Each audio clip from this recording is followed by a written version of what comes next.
नमस्कार। आज हम एआई के पीछे के एक बहुत ही बेसिक लेकिन कमाल के कॉन्सेप्ट को समझने की कोशिश करेंगे।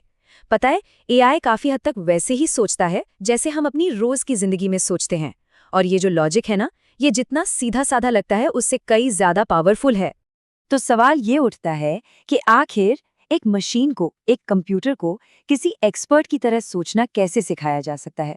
मतलब वो कौन सा तरीका है जिससे मशीन एक माहिर इंसान की तरह सोच समझकर फैसले ले पाए। इसे समझने के लिए ना एक बहुत ही सिंपल सी सिचुएशन लेते हैं। मान लीजिए बाहर बारिश हो रही है। बस एक सीधी साधी सी जानकारी, एक फैक्ट। और इस सिचुएशन में हम क्या करेंगे? जाहिर है छाता उठा लेंगे। बस यही सिंपल सा लॉजिक है। अगर बारिश हो रही है तो छाता ले लो। और यही वो लॉजिक है जो उस पावरफुल एआई सिस्टम की नींव है जिसके बारे में हम आज बात करने वाले हैं। तो चलिए अब उस एआई कॉन्सेप्ट को समझते हैं जो बिल्कुल इसी अगर तो वाले लॉजिक पर चलता है। इसे ऐसे सोच सकते हैं जैसे एक डिब्बे में बंद कोई एक्सपर्ट बैठा हो। टेक्निकली इसे कहते हैं प्रोडक्शन सिस्टम, या और भी आसान भाषा में कहें तो एक रूल बेस्ड सिस्टम। मतलब ये एक ऐसा एआई प्रोग्राम है जिससे किसी एक खास फील्ड के नियम सिखा दिए जाते हैं और फिर वो उन्हीं नियमों के आधार पर एक एक्सपर्ट की तरह काम करता है। अब देखिए, इस सिस्टम के ना दो मेन हिस्से होते हैं। पहला है नॉलेज बेस। इसे आप एक तरह की रूल्स की किताब यानी एक रूल बुक समझ लीजिए। और दूसरा है इन्फेरेंस इंजन। ये है असली दिमाग जो डिसीजन लेता है। इसका काम है मौजूदा सिचुएशन को देखना और फिर उस रूल बुक में से सही नियम ढूंढकर लागू करना। अच्छा, थ्योरी तो बहुत हो गई। अब देखते हैं कि ये सिस्टम असल दुनिया में रियल वर्ल्ड प्रॉब्लम्स को सॉल्व करने के लिए कैसे काम आता है, क्योंकि इसका इस्तेमाल सच में होता है। चलिए पहला एग्जाम्पल लेते हैं मेडिकल फील्ड से, एक मेडिकल डायग्नोसिस सिस्टम। जरा सोचिए एक ऐसे एआई के बारे में जो डॉक्टर्स की मदद कर रहा है बीमारी पहचानने में।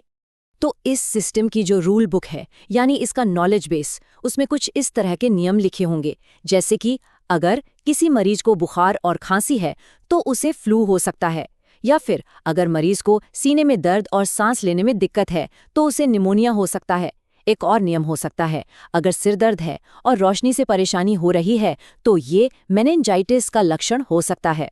हर नियम एक पक्की मेडिकल जानकारी पर बेस्ड है।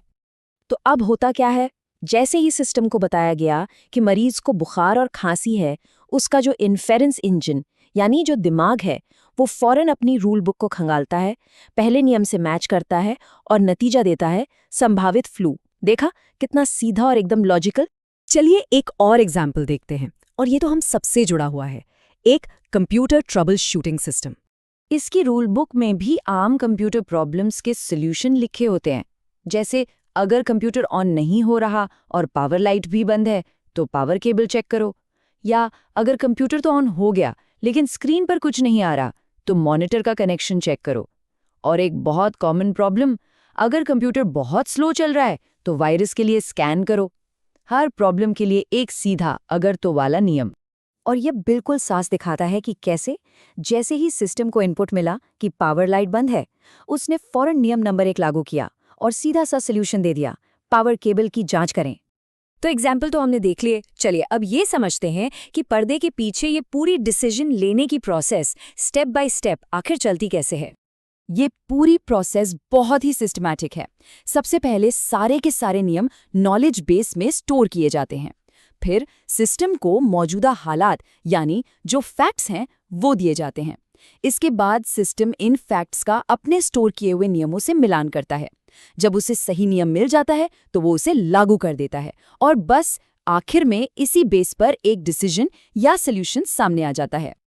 तो अब इस पूरे कॉन्सेप्ट को एक बहुत ही सिंपल और पावरफुल फॉर्मूले में समेटते हैं, एक ऐसा फॉर्मूला जो आसानी से याद रह जाएगा। तो इस सारी बातचीत का निचोड़ क्या है? वो ये है, जब रूल्स यानी नियमों को एक रीजनिंग इंजन यानी तर्क करने वाले दिमाग के साथ मिला दिया जाता है तो हमें मिलती है एक्सपर्ट की सलाह। ये एआई की सोच का एक बहुत ही फंडामेंटल तरीका है जिसने आगे चलकर बहुत सारे कॉम्प्लेक्स सिस्टम्स की नींव रखी। और आखिर में एक सवाल छोड़ जाता हूँ, कॉफी मेकर से लेकर फाइनेंशियल मार्केट्स तक ऐसी और कौन-कौन सी चीजें हैं जहां यही सिंपल सा अगर तो वाला लॉजिक चुपचाप पूरी दुनिया को चला रहा है? जरा सोचिएगा इसके बारे में।